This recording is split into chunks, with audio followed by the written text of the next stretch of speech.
आज आपण पाहणार आहोत टेस्टी मखाने। याचा उपयोग आपल्या फॅट लॉससाठी होत असतो। त्यासाठी मखाने, हिरवी मिरची, मीठ आणि आपल्या घरचं चांगलं तूप याचा आपण वापर करणार आहोत। हे वापरून आपण एकदम छान मस्त असे मखाने तयार करणार आहोत।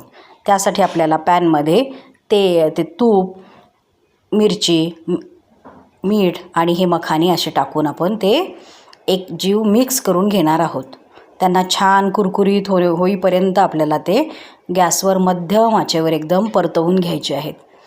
ते एकमेकांमध्ये छान मिक्स झाले की त्याचा छानसा असा कुरकुरीत चिवडा तयार व्हायला लागतो। असे हे मखाने आपल्याला डाएट फूड म्हणून खूप कामी येत असतात। ज्या वेळेला आपण डाएटिंगवर असतो किंवा छोटीशी भूक असती त्यावेळेला आपल्याला हा हेल्दी नाश्ता खूप कामी येतो। म्हणून ही अशी मखाने तयार झाल्यावर ते आपण एका डिशमध्ये काढून घ्यायचे, खायचे आणि त्याचा छानसा असा एन्जॉय करायचा। अजून नवीन रेसिपीसाठी मला शेअर, फॉलो, सबस्क्राईब करा।